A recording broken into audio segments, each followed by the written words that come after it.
कुछ मौके ऐसे होते हैं जो केवल वर्ष में एक बार मिलते हैं और खास तौर से पितृदेव के ऋण चुकाने का मौका, जिसे पितृपक्ष भी कहा जाता है। इस मौके पर अपने पितरों को प्रसन्न करने के लिए कुछ क्रियाएं आपको करनी चाहिए जो कि हिंदू शास्त्रों में यानी सनातन धर्म में बताई गई हैं, जिससे आपके जीवन में सुख शांति बनी रहे।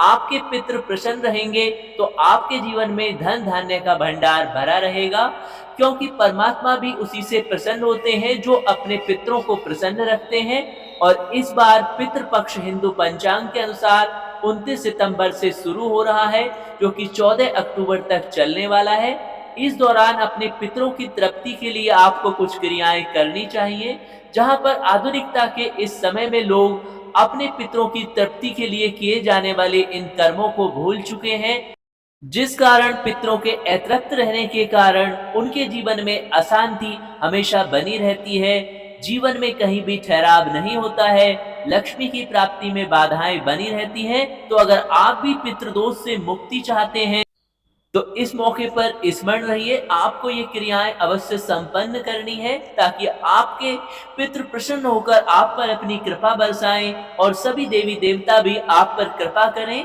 और आपके जीवन में सभी सुख संपन्नता के अलावा आनंद का वातावरण भी हमेशा बना रहे, आपके घर में शांति रहे। क्योंकि अगर आप अपने गृहस्थ जीवन में शांति चाहते हैं तो बिना पितरों को प्रसन्न किए बिना ये संभव नहीं है।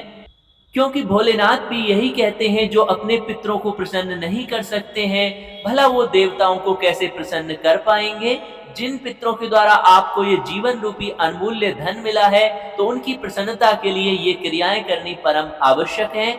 और पितृ पक्ष में भी खास तौर से ये 3 तिथियां ऐसी होती हैं जिनका विशेष तौर पर ध्यान रखना चाहिए, जिसमें कि नवमी, भरणी और सर्वपितृ अमावस्या का आपको विशेष ध्यान रखना चाहिए। सबसे पहले बात करते हैं भरणी की, तो ये पड़ने वाली है 2 अक्टूबर को चतुर्थी श्रद्धा के साथ। और पंचांग के अनुसार भरणी नक्षत्र सुबह से शाम 6:24 तक रहेगा। इस दौरान अपने पितरों के लिए तर्पण आदि कर्मों को अवश्य करें।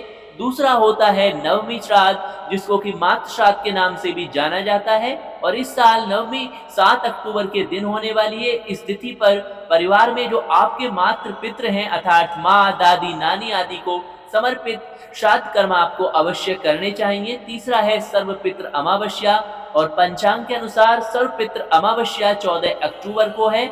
इस विशेष दिन पर जो लोग अपने पितरों की तिथि नहीं जानते हैं, इस दिन श्राद्ध कर्म, पिंडदान व तर्पण आदि कर सकते हैं। और सर्वपितृ अमावस्या के दिन स्नान दान को भी विशेष महत्व दिया गया है। और अब आपको बताते हैं कि आपको पितरों को जल कब अर्पित करना चाहिए। तो प्रातः 11:30 से 12:30 के बीच में पितरों को जल देना चाहिए। और पितरों को जल चढ़ाते समय कांसे का लोटा या तांबे के लोटे का प्रयोग करें। पितरों को पानी कौन दे सकता है? पितृ ऋण में पिता के अतिरिक्त माता व सभी बुजुर्ग भी शामिल हैं, जिन्होंने हमें अपना जीवन धारण करने और उसका विकास करने में सहयोग दिया है। और अगर आप ये जानना चाहते हैं कि क्या आपके घर पर भी पितृदोष चल रहा है, तो आप स्वयं इन बातों से पहचान कर सकते हैं, जैसे कि पति पत्नी के बीच में आए दिन बिना बात के झगड़े होना, परिवार में एकता नहीं होनी, अक्सर घर में क्लेश होना, मानसिक शांति नहीं होना, बिना बात के घर में लड़ाई होना, पितृदोष आदि के लक्षण होते हैं। यानी आपके पितृ आपसे रुष्ट हैं। और अगर ये सब कारण होते हैं तो आपके घर में लक्ष्मी का कभी भी ठहराव नहीं होता है, और अगर लक्ष्मी आती भी है तो तेजी से चली जाती है।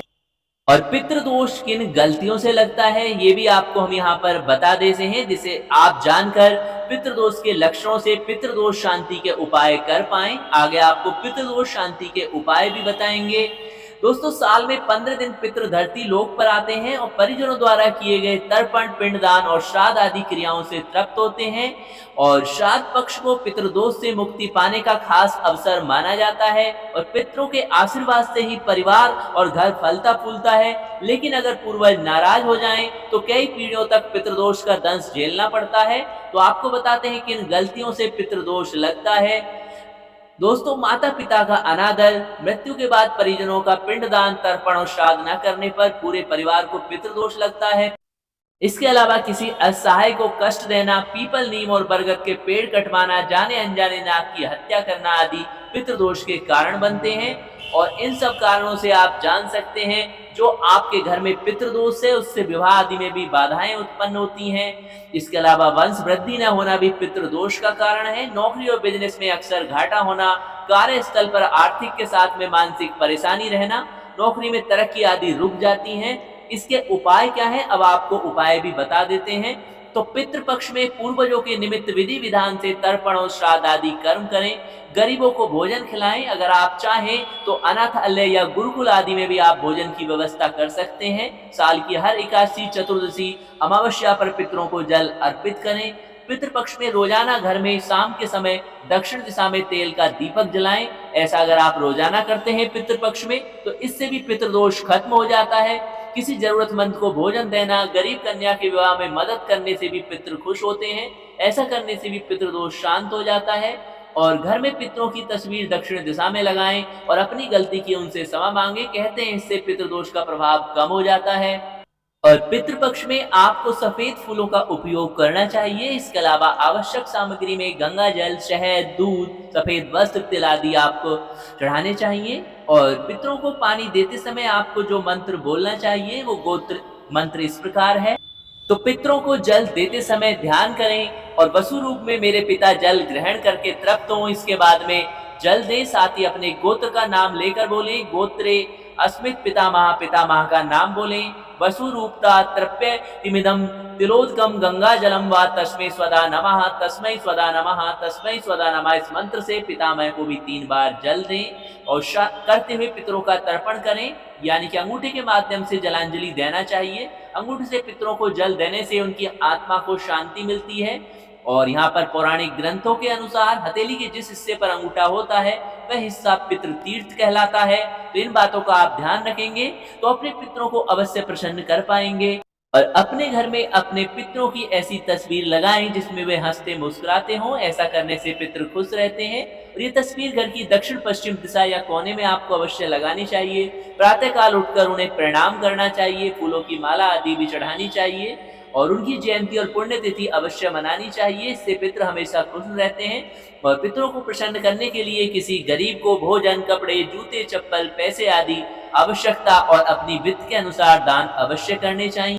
और खास तौर से अमावस्या का समय पितृदोष से राहत पाने के लिए बेहद महत्वपूर्ण माना जाता है। इस दिन दान, पुण्य, श्राद्ध कर्म आदि करने से पितरों को खुश किया जा सकता है। इसलिए किसी जरूरतमंद को जहाँ पर वस्त्र फल आदि दान करते हैं वहीं सूर्यास्त होने के बाद में दक्षिण दिशा में सरसों के तेल में काले तिल डालकर दीपक अवश्य जलाएं। इससे आपको अपने पितरों की कृपा प्राप्त होगी, जिससे आप जीवन में सुख, संपन्नता, धन धान्य, समृद्धि प्राप्त करेंगे। ओम नमः शिवाय।